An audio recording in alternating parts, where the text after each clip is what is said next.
Greek mythology is more than tales of gods and heroes. It's how ancient people made sense of the world, from the winds and stars to fate itself. In previous episodes, we met the most powerful and well-known deities. But in this episode, we'll uncover the names less often spoken, quiet pieces of the cosmic puzzle that still hold the universe together. They don't need glory to shine. Their very existence keeps the divine order in motion. Episode 3.20 Asteria, the goddess of falling stars and the refusal of the heavens. Not every god longs for glory. Not everyone chooses the light to make themselves known.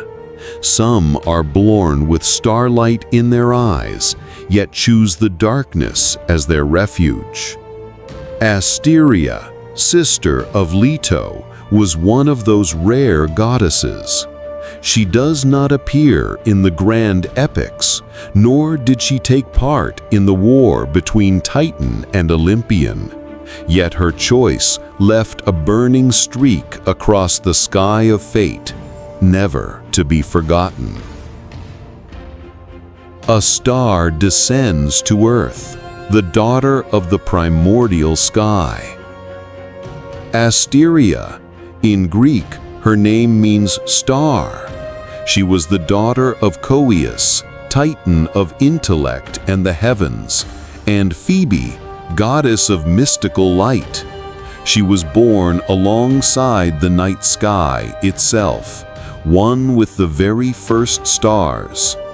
Within her lay the power to govern the constellations, prophetic dreams, and above all, the mysterious phenomenon of the falling star, souls aflame, streaking across the heavens in an instant, only to vanish forever.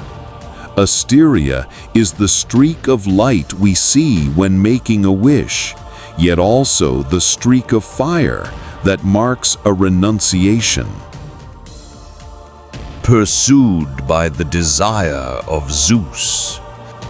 Beauty rarely escapes misfortune, and like her sister, Asteria caught the eye of Zeus. Having failed to win over Leto, Zeus turned to Asteria, the one who bore the cold, distant beauty of the cosmos, unlike Leto's quiet gentleness. But Asteria refused to become yet another of the countless divine affairs, refused to be caged in Olympus's gilded halls. And so she fled. She fled Zeus, not with a sword, not with a curse, but with a choice eternal. Asteria cast herself into the sea, transforming into a drifting island, Ortygia. She did not die. She did not submit. She abandoned her divine form to keep her freedom. Ortygia, where Asteria became earth, and Leto found salvation. It was upon this very drifting island, where Asteria had transformed, that her sister Leto later gave birth to Apollo and Artemis. One goddess became land, so another could give birth to light.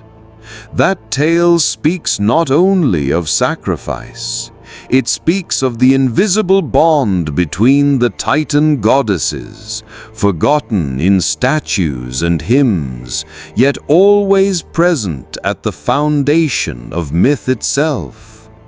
Asteria did not give birth to mighty gods, but the place she chose as her grave became the cradle of two of the greatest lights in all mythology. At last, the goddess of dreams and mysterious prophecy.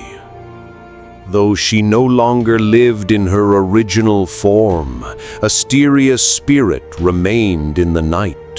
People believed she was the goddess of falling stars, of prophetic dreams, of visions that haunt the long darkness, and the silent inspiration behind countless whispered prayers. In some traditions, Asteria was even linked with Hecate, the goddess of magic, crossroads, and the darkened moon. Perhaps they merged, or perhaps Asteria endured under another name, like a shooting star that vanishes, yet leaves behind an unseen echo. Asteria, the one who refused the throne, but became the ground for gods to rise. Sometimes the strongest act is not to stay and fight, but to walk away without turning back. Asteria never demanded temples. She never asked to be remembered. But every time a falling star slashes across the night sky, that is her whisper, the voice of a goddess who did not choose the light, yet became the one who gave it to others.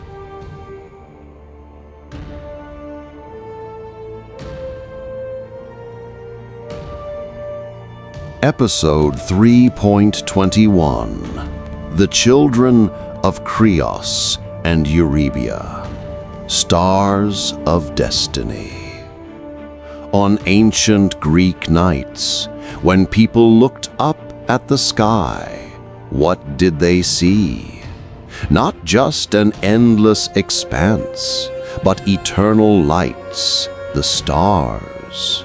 They had been there since the dawn of time, illuminating the night with a cold and distant gaze. But few knew that, in Greek mythology, the stars were not mere phenomena. They were living deities, children of Krios, titan of the southern sky, and Eurybia, goddess of the sea's power. From the union of strategic sky and mighty ocean, 3 children were born, each carrying within them a fragment of the eternal realm: Astraeus, Pallas, and Perses. Astraeus, father of stars and winds. Among the 3 brothers, Astraeus was the most silent. He did not choose sword and shield like Pallas, nor was he impulsive like Perses. Astraeus was linked to astrology, fate, and cosmic time. He was the embodiment of starlight and wind. Astraeus married Eos, goddess of the dawn, a symbolic union, the first light of the day meeting the eternal lights of the night. From their union were born the anemoi, the wind gods: Boreas, north wind; Zephyrus, west wind; Notus, south wind; and Eurus, east wind.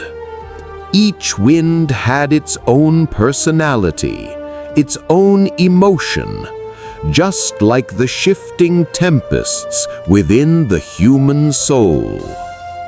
Astraeus was also the father of the stars, the Astra Planeta, the wandering stars, or planets in the night sky. He was the first deity to set the rhythm of star rise and star fall, to gift the heavens with a cycle, with order. When humans looked up to divine signs, to cast lots, to seek omens, they were speaking to the descendants of Astraeus. Astraeus represents cosmic order, a bridge between mankind and fate. He teaches us that the universe has its own language. Only those who listen can understand it. 2. Pallas, the blind warrior god. In contrast, Pallas carried within him violent energy. A titan of war and strategy, Pallas symbolized unchecked brute force, unlike Athena, who later embodied wisdom in warfare. Pallas married Styx, goddess of the sacred river of oaths, a union between raw power and unshakable loyalty. From them came 4 children: Nike, victory; Kratos, strength; Zelos, zeal; and Bia, force. Pallas fought against Zeus during the Titanomachy and failed. In some versions of the myth, he was slain in battle by Athena, Zeus's daughter. Thus, Athena later bore the name Pallas Athena, either in remembrance or as a declaration of triumph. Pallas is a warning that mindless strength will always fall before wisdom and justice. Though it may blaze brightly for a moment, blind fire is eventually extinguished by enlightened clarity. 3. Perseus, the god of primordial destruction. Finally, there is Perseus, the least mentioned yet perhaps the most profound. Perseus did not fight with weapons, nor conquer with light or wind. He was the god of quiet destruction, the embodiment of fate-driven annihilation. Perseus married Asteria, goddess of falling stars and mystic darkness, daughter of Cueus and Phoebe. Together, they gave birth to Hecate, the three-formed goddess who ruled over magic, sorcery, and crossroads of fate. From Perseus flows the bloodline of darkness, ancient force, and primordial magic, reminding the world that not all power comes from the light. Some powers lie in the darkest corners of the soul, waiting to be awakened. Perseus embodies the inner capacity for destruction, the kind that needs no roar, yet reshapes the world. Conclusion. The 3 children of Crius and Eurybia each represent a different face of cosmic order: starlight, warfare, and destruction. Though not as famous as Cronus or Atlas, they are foundational stones in the structure of existence, influencing light, wind, victory, devastation, and even destiny itself. From the distant reaches of the cosmos, where starlight meets the night wind, where flame touches shadow, the children of Crius still silently guard the ancient sky of Greece.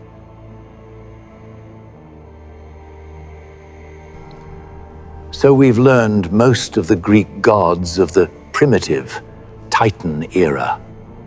The next episode, we'll learn about the Battle of Titanomachy, the great 10-year war to end the Titan era ruled by Cronus.